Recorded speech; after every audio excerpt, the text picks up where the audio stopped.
عزیزان گرامی وقار، رمضان المبارک کا پہلا جمعہ ہے۔ اللہ عز و جل اس کی سعادتیں، اس کی برکتیں ہم سب کو نصیب فرمائے۔ رمضان کے آتے ہی ہر مومن کا ایک ریہرسل شروع ہوتا ہے، ایک تربیت کا خاص وقت ہے رمضان، کیونکہ قرآن میں رب تعالیٰ نے فرمایا یا ایھا الذین آمنوا کتب علیکم الصیام کما کتب علی الذین من قبلکم لعلکم تتقون، اے ایمان والو تم پر روزے فرض کیے گئے جیسے کہ پہلے والوں پر بھی فرض کیے گئے تھے۔ وجہ کیا ہے؟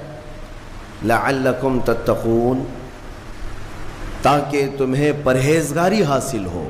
یہ اتنی ضروری ہے تمہارے لیے کہ جس کے لیے 1 مہینہ پوری تمہاری تربیت کرائی جا رہی ہے۔ یہ تقویٰ کیا چیز ہے؟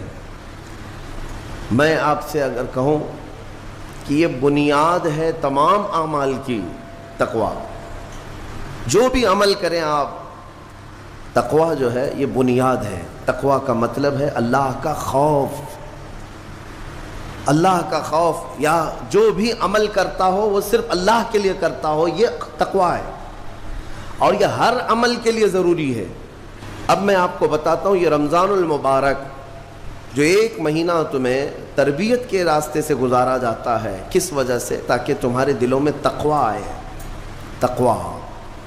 اور تقوی کی سب سے پہلی جو تربیت ہوتی ہے، صوفیہ اکرام کے پاس جب کبھی کوئی طالب جاتا تھا مرید ہونے کے لیے یا خلافت لینے کے لیے، پہلے کا دور ایسا تھا کہ اولیاء اکرام سب سے پہلے اسے اپنی خانقاہ میں رکھ کر کے بھوکا اور پیاسا رکھتے تھے، کہ بھوک کو برداشت کرنا اور پیاس کو برداشت کرنا اگر تیری عادت بن گئی تو تقوی یوں ہی آ جائے گا۔ سید آل رسول مارہروی رحمۃ اللہ تعالیٰ علیہ، مارہرہ کے بڑے پائے کے بزرگ ہیں، اعلیٰ حضرت کے پیر مرشد، ان کے پاس ایک صاحب آئے، ایک مولانا صاحب آئے خلافت لینے کے لیے۔ شام کے وقت تو پہنچے، سیدھے آتے ہی کہا کہ حضور آپ اپنی خلافت وغیرہ مجھے دے دیجئے۔ تو اس وقت ایسے بالکل بٹ نہیں رہی ہوتی تھی۔ آپ نے کہا آپ آج تو آئے ہیں، مہمان ہیں ہمارے ہاں، رک جائیے خانقاہ میں، کل کو بات کریں گے، رات ہو چکی۔ اور حضرت نے اپنے خادم سے کہا مولانا کی اچھی خاطر تواضع کرو۔ رات کو ان کو ایک کمرے میں رکایا گیا اور ان کو خوب مچھلی کھلائی گئی۔ حضرت کا حکم تھا کہ انہیں مچھلی پیٹ بھر کر کے کھلائیں، لیکن پانی مت دینا۔ جب پیٹ بھر کر کے مولانا صاحب نے مچھلی کھائی تو خادم صاحب نے باہر سے دروازہ بند کر لیا، کمرے میں انہیں اندر چھوڑ کر باہر چلے گئے۔ وہ اندر سے پکارتے رہے پانی تو دے دیجئے، کھانا کھا لیا پانی تو دے دیجئے، کوئی سننے والا ہی نہیں تھا۔ وہ پانی کرتے کرتے کرتے اندر سے چیختے رہے، چلاتے رہے، اور پھر جو ہے ان کی آنکھیں بڑی ہو گئی تھیں پیاس کی شدت کی وجہ سے۔ ظاہر سی بات ہے مچھلی کے بعد بہت تیز پیاس لگتی ہے، کیونکہ مچھلی باہر بھی پانی میں رہتی ہے، اندر بھی اسے پانی کی ضرورت ہوتی ہے۔ تو وہ چیختے رہے یہاں تک کہ اب برا بھلا کہنا بھی شروع کر دیا، میں نے ان کی بڑی تعریف سنی تھی لیکن مہمانوں کے ساتھ ایسی بدتمیزی، ایسا سلوک۔ رات بھر وہ تڑپتے رہ گئے، صبح کو جو ہے نڈھال پڑے تھے زمین پر، فجر سے پہلے دروازہ کھولا گیا، انہوں نے آؤ دیکھا نہ تاؤ، خادم کا جبہ پکڑ کر کھینچا اور لڑنے پر آ گئے ہیں، تماچے لگائے۔ کہا کہ یہ کوئی شرافت ہے، یہ کوئی تہذیب ہے؟ اس طرح سے کھانا کھلا کر مہمان کو بغیر پانی کے بند کر کے چلے جاتے ہو؟ تو حضرت اس وقت آ گئے، حضور آل رسول رحمۃ اللہ تعالیٰ علیہ قریب آئے، پوچھا کیا بات ہے؟ کہا آپ نے ایسا ایسا ہمارے ساتھ سلوک کیا۔ کہا اب آپ کو پانی دے دیا جائے گا لیکن اب خلافت نہیں دی جائے گی، اس لیے کہ پانی کی پیاس برداشت نہ کر سکے اسے تقویٰ نہیں، اور تقویٰ نہیں تو خلافت کس بات کی؟ تقویٰ کئی چیزوں سے رک جانے کا نام ہے۔ حضرت عمر فاروق رضی اللہ تعالیٰ عنہ سے پوچھا گیا تقویٰ کیا چیز ہے؟ تو آپ فرماتے ہیں کہ یوں سمجھو کہ ایک راستہ ہے جس میں دائیں جانب بھی کانٹے ہیں، بائیں جانب بھی کانٹے ہیں، سامنے تمہاری منزل ہے، دونوں راستوں سے کانٹوں سے اپنے جسم کو بلکہ اپنے کپڑوں کو بچا کر کے نکل جانا، یہی تقویٰ ہے۔ اور رسول پاک صلی اللہ تعالیٰ علیہ وسلم کی ایک حدیث پاک فرمایا حلال بھی واضح ہے، حرام بھی واضح ہے. کیا چیز حلال ہے یہ بھی پتہ ہے آپ کو، کیا چیز حرام ہے یہ بھی پتہ ہے. حضور پاک صلی اللہ علیہ وسلم فرماتے ہیں ان دونوں کے بیچ میں کچھ چیزیں ہیں جن کے بارے میں پتہ نہیں چلتا حلال ہے کہ حرام ہے. ان چیزوں کو چھوڑ دینے کا نام تقویٰ ہے. بعض لوگ کیا سمجھتے ہیں حرام کو چھوڑ دینا تقویٰ ہے. ارے میاں حرام کو چھوڑنا تو مسلمان کی شان ہے، ضروری ہے. تم شراب نہیں پیتے تو یہ تقویٰ نہیں ہے، یہ تو اسلام کا حکم ہے. تم جوا نہیں کھیلتے، چوری نہیں کرتے، یہ تو اسلام کا حکم ہے تمہارے اوپر. لیکن کچھ ایسے شک والی چیز سے بھی بچ جاتے ہو، اس کو کہتے ہیں تقویٰ. وہ تقویٰ ہے. تقوی کی بہت ساری مثالیں ہیں، لیکن میں آپ کے سامنے ابھی رمضان کے متعلق عرض کرنے جا رہا ہوں کہ جیسے گزشتہ میں نے ایک تفسیر میں بھی عرض کیا، بعض لوگوں کو ایسا لگتا ہے کہ رمضان میں لوڈ شیڈنگ ہوتی ہوگی، کچھ خزانہ خدا میں بچت کے لیے لوگوں کو بھوکا اور پیاسا رکھا جاتا ہے، کچھ رزق بچا لیا جائے. نادانو، اللہ رب العزت جو پوری کائنات کا رزاق حقیقی ہے اسے کسی چیز کی کمی نہیں ہے. یہ روزے جو فرض کیے گئے خزانے میں بچت کے لیے نہیں بلکہ ہمارے جسموں کی اور ہماری روحوں کی اصلاح کے لیے. میں آپ کو بتاتا ہوں، ایک سوال میں آپ سے پوچھتا ہوں. آج رمضان میں یہ بہت ضروری ہے کیونکہ رمضان ہونے کے بعد بھی سب کو پتہ ہے کہ چاند دکھتے ہی اللہ شیطانوں کو قید کر لیتا ہے. یہ سب کو پتہ ہے. حدیث پاک میں بھی سرکش جنات اور شیطان دونوں قید ہو جاتے ہیں. ان کو قید کر دیا جاتا ہے، جب تک چاند نہیں دکھے گا یہ نہیں آئیں گے.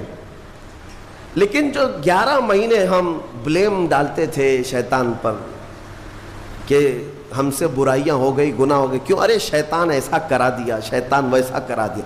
اب رمضان میں کون کرا رہا ہے؟ شیطان تو ہے نہیں، پھر فجر میں سوتا کیوں ہے؟ بغیر نماز پڑھے ٹانگ پھیلائے ویسی نماز قضا کر رہے. کون سا شیطان تمہیں سلایا؟ ابھی تو شیطان ہے نہیں. ابھی بھی بہت سارے لوگ چوری کا کھانا نہیں چھوڑتے، بہت سارے لوگ جھوٹ، دغا، غیبت یہ رمضان میں بھی نہیں چھوڑتے ہیں. تو یہ ان کو کون سا شیطان کروا رہا ہے؟ اس کے جواب کے لیے ایک چیز سمجھنا ضروری ہے. لیکن آپ کو وہ واقعہ معلوم ہے جب آدم علیہ السلام کو اللہ تعالیٰ نے پیدا کیا اور سارے فرشتوں سے کہا کہ سجدہ کرو. کل ہی کی تفسیر میں نے عرض کیا، اس میں ابلیس بھی تھا. ابلیس بھی اس وقت بہکا ہوا نہیں تھا، گمراہ نہیں تھا، وہ اچھا تھا. ابلیس تو بہت عبادت کرنے والا تھا اللہ تعالیٰ کی. تو اس نے اللہ کے حکم کو ٹال کر آدم کو سجدہ نہیں کیا، غرور میں کھڑا رہا، نافرمانی کیا. تو اب میں یہ سوال کرتا ہوں کہ ہر ایک کو گمراہ کرنے والا شیطان ہے، تو شیطان کو کس نے گمراہ کیا تھا؟ اس کو کس نے روکا سجدہ مت کرنا آدم کو؟ کوئی ہے بہکانے والا؟ ارے وہ تو پہلا ابلیس ہے، اس سے پہلے تو کوئی ابلیس تھا ہی نہیں. شیطان کو کس نے روکا کہ تو بڑا ہے، تو بلند ذات والا ہے، آدم مٹی سے بنا ہے؟ یہ خیال کس نے ڈالا؟ یہی بات سمجھنے کی ہے. محدثین نے مفسرین نے فرمایا ابلیس کو جس چیز نے سجدہ کرنے سے روکا وہ نفس امارہ ہے، وہ نفس ہے جو آج بھی تمہارے ساتھ ہے. ہاں شیطان تو قید ہو جاتا ہے رمضان کے شروع ہوتے ہی، لیکن نفس تو ساتھ میں رہتا ہے.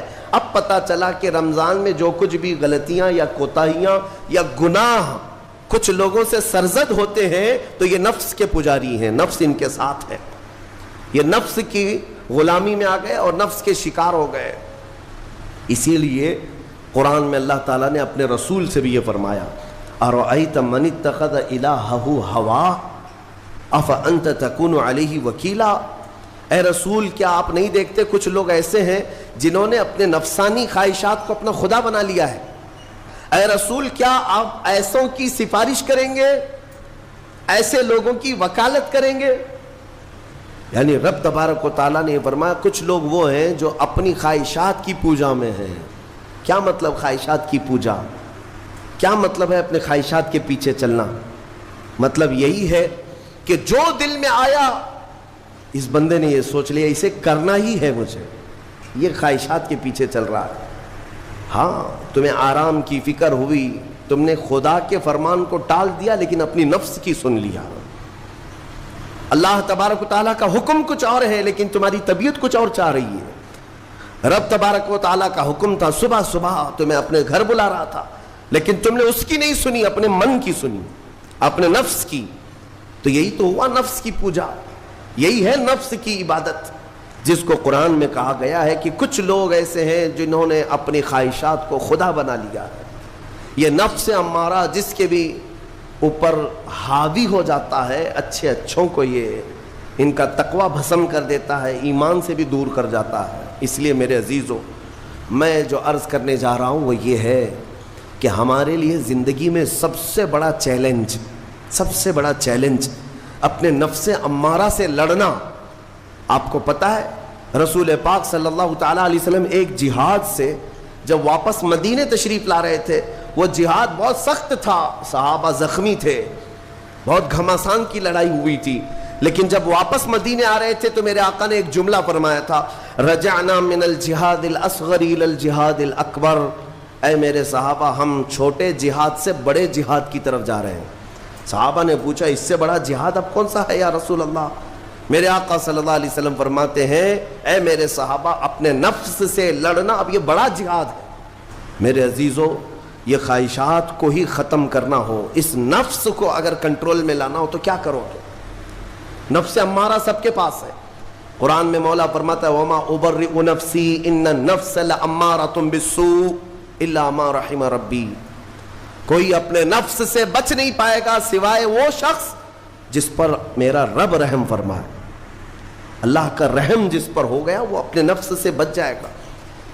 میں آپ کو ایک دعا بتاتا ہوں، حضور پاک صلی اللہ علیہ وسلم اگر دعا کرتے تھے تو اس سے آپ کو اندازہ ہو جائے گا کہ یہ کتنی امپورٹنٹ چیز میں آپ کے سامنے کہہ جا رہا ہوں۔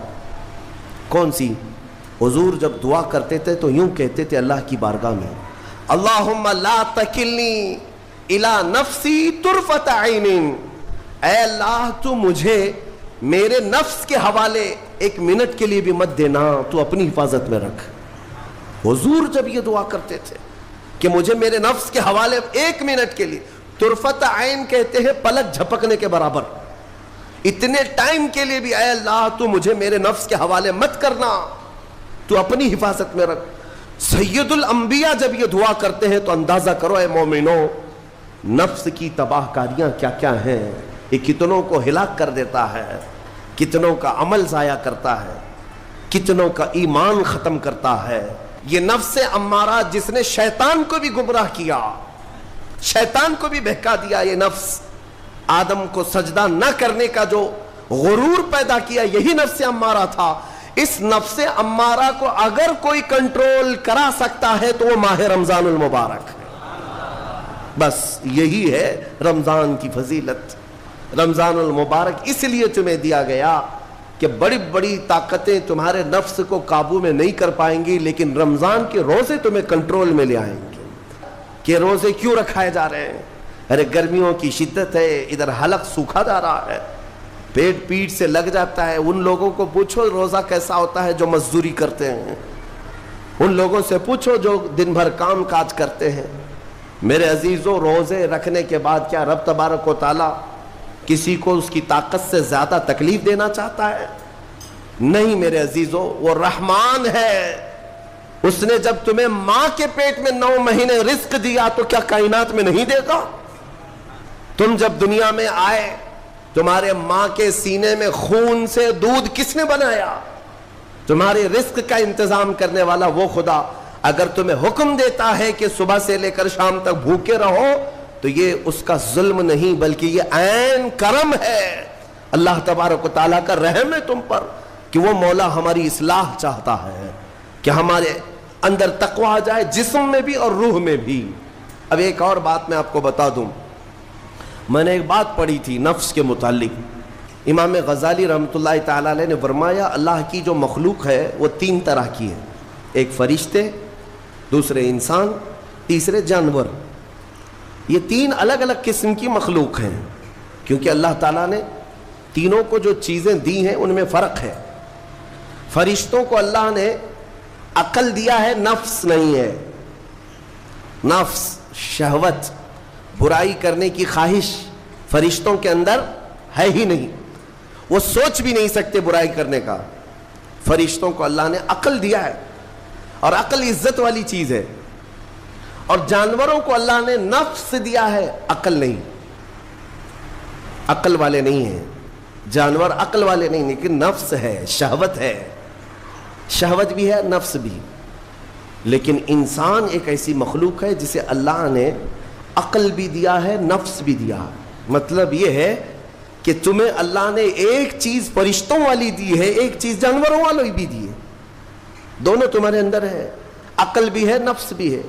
لیکن امام غزالی فرماتے ہیں توجہ، جو بندہ نفس ہونے کے باوجود گناہوں سے اپنے آپ کو بچا لیا وہ بندہ فرشتوں سے بھی افضل ہے. کیوں؟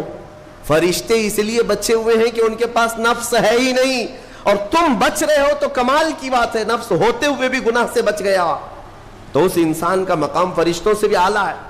لیکن ساتھ ہی امام غزالی یہ بھی فرماتے ہیں عقل ہونے کے باوجود اگر گناہوں سے نہیں بچتا تو پھر وہ جانوروں سے زیادہ ذلیل ہے.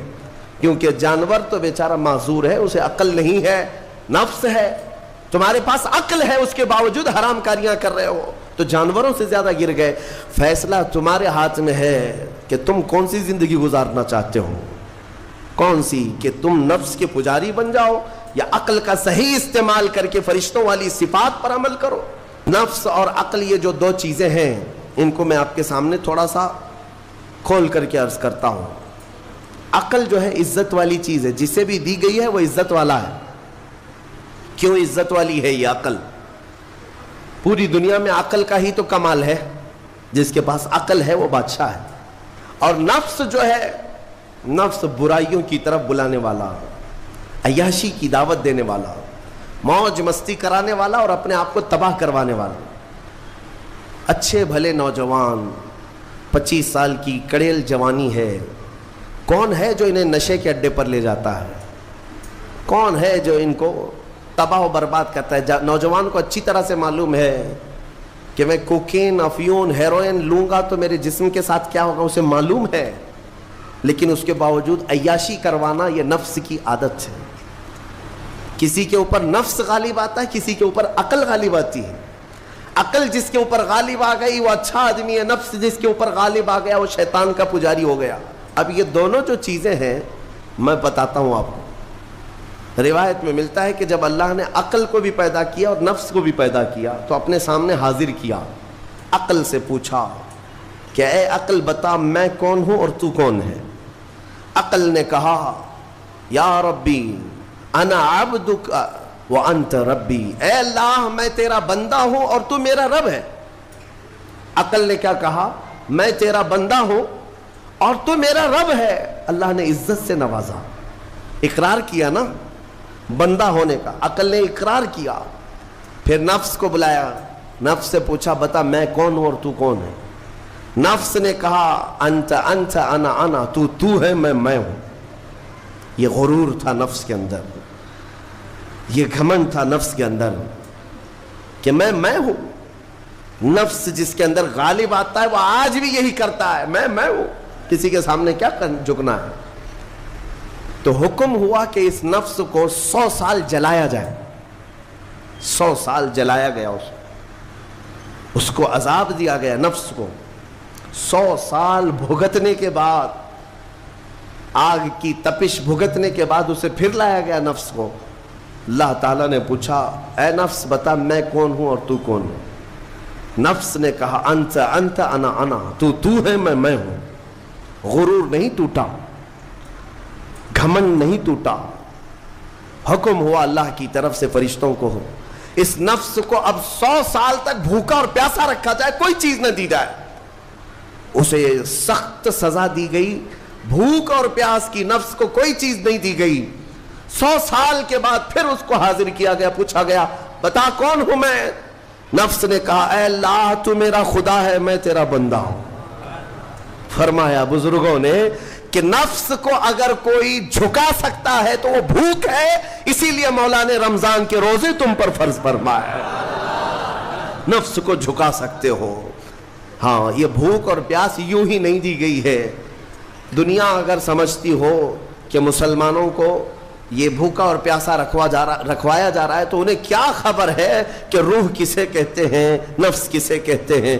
جو آلریڈی غلاظت میں پڑے ہوئے انہیں کیا سمجھ ہے؟ لیکن الحمدللہ ہمارا تصور ہے آخرت کا، ہمارے ہاں تصور ہے جنت کا، ہمارے ہاں تصور ہے جہنم کا، اللہ کی بارگاہ میں حساب کا۔ اس لیے ضروری یہ بن پڑتا ہے کہ ہم اپنی دنیا میں ہی اصلاح کریں۔ میرے عزیزوں، اس نفس کی جو تباہ کاریاں ہیں اس سے بچنا ہر نوجوان کے لیے ضروری ہے۔ تم روزوں کو ہلکے میں مت لو۔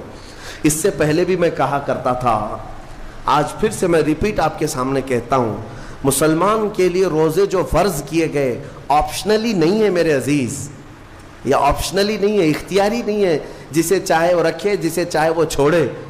ہاں، صبح اٹھ کر کے لوگ پوچھتے رہتے ہیں روزہ ہے، روزہ ہے؟ کیوں پوچھ رہے ہو روزہ ہے؟ مسلمان ہے تو روزہ فرض ہے، روزہ فرض ہے۔ اگر میں آپ کو پوچھوں اچھا لگے گا؟ انسان ہو اچھا لگے گا، سامنے دکھ تو رہا ہے انسان ہے، پھر کیا پوچھنا ہے؟ مسلمان کے لیے روزہ ایسا ضروری ہے جیسے اس کے لیے انسان ہونا ضروری ہے۔ وہ روزے چھوڑتا کیوں؟ ہاں، چند ہی چیزیں ہیں جہاں تخفیف دی گئی ہے شریعت میں، وہ سفر ہے یا مرض ہے، ایسا مرض کہ جس سے وہ نہیں برداشت کر پاتا، اس میں اللہ تعالیٰ نے اسے چھوٹ دی ہے، رخصت دی ہے، یا حاملہ عورت ہے، یا دودھ پلانے والی عورت ہے، یا پھر اب بہت سارے لوگ ایسے ہیں جو ہٹے کٹے ہیں، تندرست ہیں، توانا ہیں، روزے چھوڑے ہوئے ہیں۔ میرے عزیز، سب ہونے کے بعد اگر روزہ چھوڑنے کی کسی کو رخصت ہے نا، تو صرف ان عورتوں کو جن کی ماہواری آتی ہے مہینے میں یا بچے کے بعد، حیض و نفاس والی عورتوں کے لیے روزہ نہیں ہے۔ تو میں ان لوگوں سے پوچھتا ہوں، کیا تمہاری بھی ایسی کیفیت ہے جو تم روزہ چھوڑے گھوم رہے ہو؟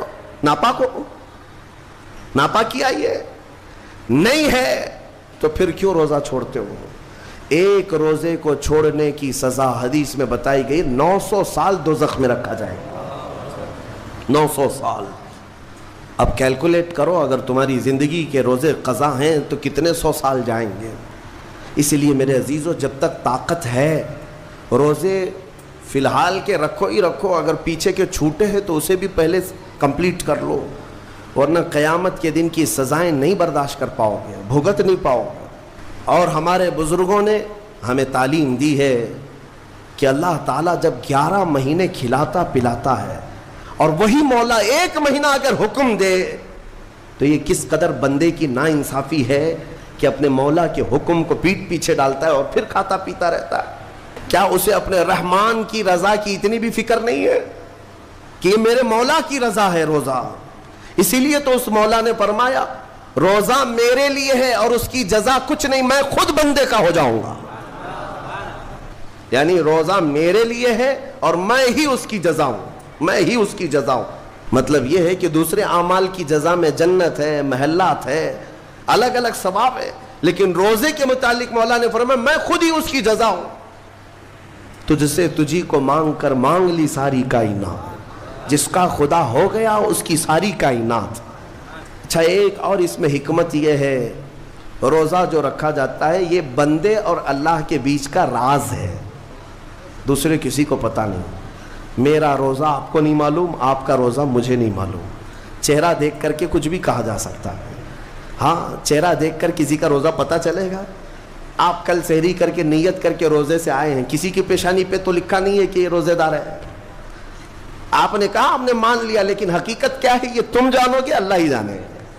بہت سارے تمہارے پاس موقع ایسے آتے ہیں جب ایک ایک گھونٹ نگل سکتے ہو، وضو کے بیچ میں، غسل کے بیچ میں، جب کوئی نہ دیکھ رہا ہو تب چٹکیاں لے کر اندر ڈال سکتے ہو، کوئی نہ دیکھ رہا ہو۔ لیکن بندے اور مولا کے درمیان کا ایک راز ہے روزہ۔ اسی وجہ سے ایک حدیث میں ملتا ہے قیامت کے دن جب ایمان والوں کو جمع کیا جائے گا اور جن کی بخشش ہو جائے گی تو ان میں ایک جماعت ایسی ہوگی جو جنت کی طرف اڑتے ہوئے جا رہے ہوں گے، اور جنت میں پہنچ جائیں گے, کسی کو نظر نہیں آئیں گے, بہت تیزی سے وہ جنت پہنچ چکے ہوں گے. باب الریان ایک دروازہ ہے جو صرف روزے داروں کے لیے, جن کے روزے اللہ کی بارگاہ میں پسند آ گئے, وہ دروازہ صرف ان کے لیے. وہاں پہنچ چکے ہوں گے. بہت سارے اہل اللہ, بڑے بڑے مقامات والے وہاں موجود ہوں گے. پوچھیں گے تم کہاں سے آئے, کون سے راستے سے آئے؟ نہ وہاں نظر آئے نہ راستے میں نظر آئے, یہاں کیسے پہنچے؟ تو وہ کہیں گے کہ اللہ تبارک و تعالیٰ نے ہمیں روزوں کی وجہ سے یہ مقام دیا. رب تعالیٰ کی طرف سے ارشاد ہوتا ہے کہ ان بندوں نے دنیا میں جو روزہ رکھا تھا وہ سب سے چھپا ہوا تھا, کسی کو پتہ نہیں تھا روزہ ہے یا نہیں. اس لیے جب میں نے ان کے روزے قبول کیے تو سب سے چھپا کر انہیں جنت کی طرف بھیج دیا. ایک صحابی حضور کی بارگاہ میں آئے, جوان تھے. کہا کہ یا رسول اللہ صلی اللہ علیہ وسلم, جوان ہو چکا ہوں, شادی کی عمر ہے, لیکن شادی کرنے کی طاقت نہیں, مال نہیں, اسباب نہیں, کیا کروں؟ شادی نہ کرے تو گناہوں کی طرف چلے جائیں, خواہشات ہیں انسان کی. تو جانتے ہیں میرے آقا صلی اللہ تعالیٰ علیہ وسلم نے کیا فرمایا کہ اگر استطاعت ہے تو شادی کر لے, ورنہ روزہ رکھ لے. شادی کے بدل ڈائریکٹ کون سی چیز؟ روزہ. فرمایا اس لیے کہ روزہ تمہاری شہوت کو ختم کرتا ہے. حدیث پاک کا یہ مفہوم میں آپ کے سامنے رکھ رہا ہوں. تربیت میں میرے آقا نے ان نوجوانوں سے کہا جن کی شہوت غالب ہے, جو گناہوں کی طرف زیادہ جا سکتے ہیں, ان کے لیے فرمایا گیا وہ روزہ رکھیں, کنٹرول میں رہیں گے.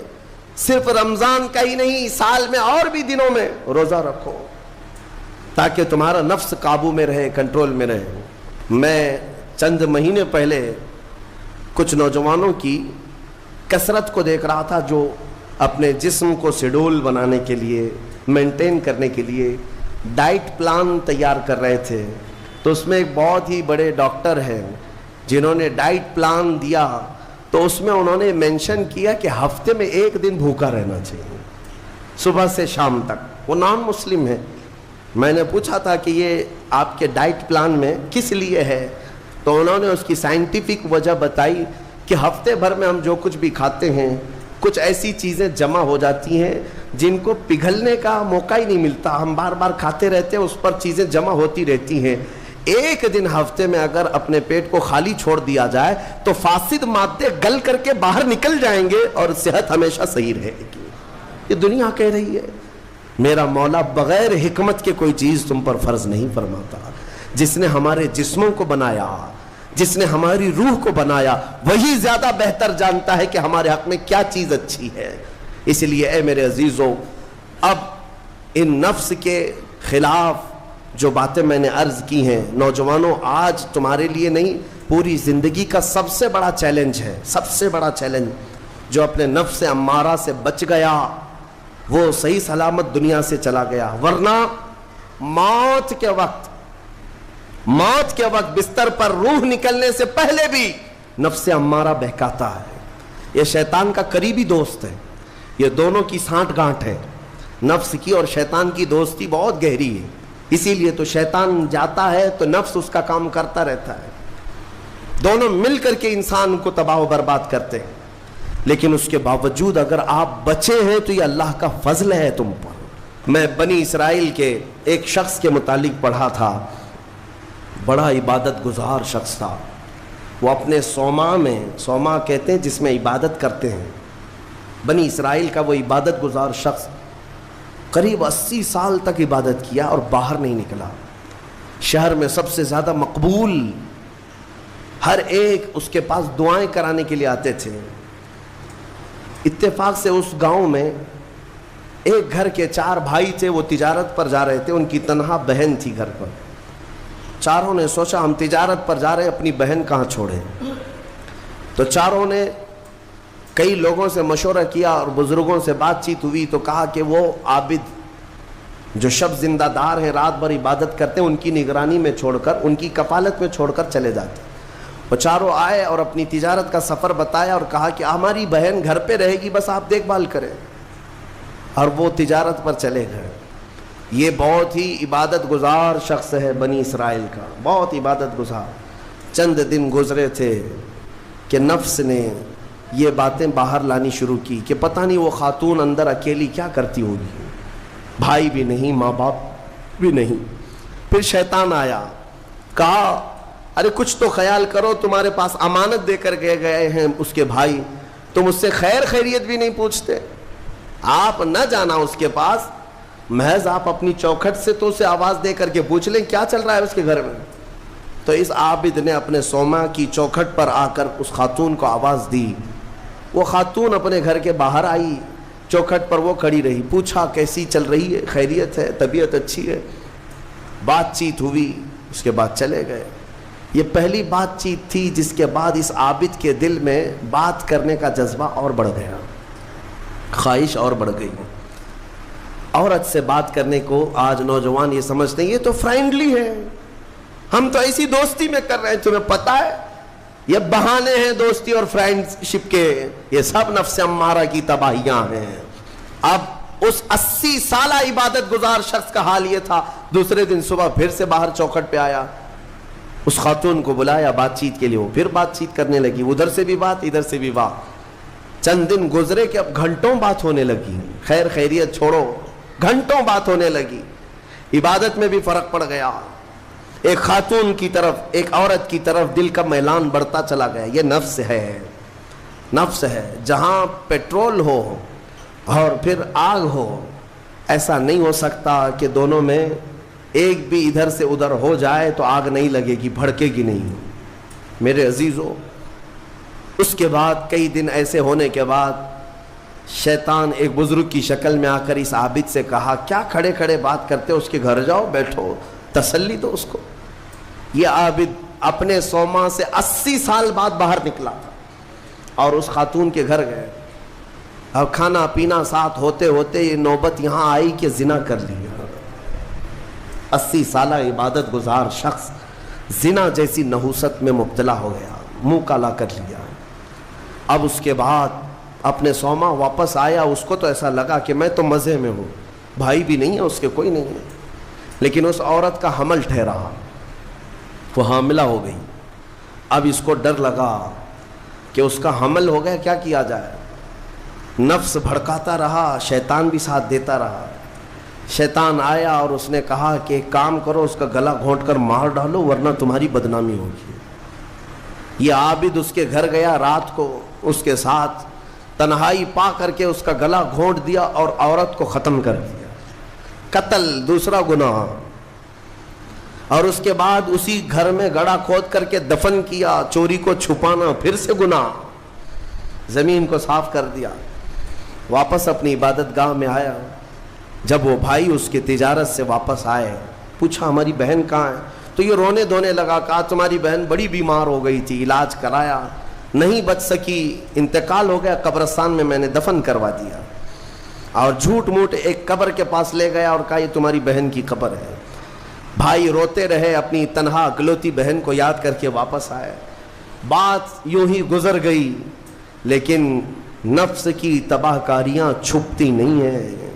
پھر ابلیس ان 4 بھائیوں کے پاس گیا اور کہا تمہیں پتہ ہے تمہاری بہن کہاں ہے؟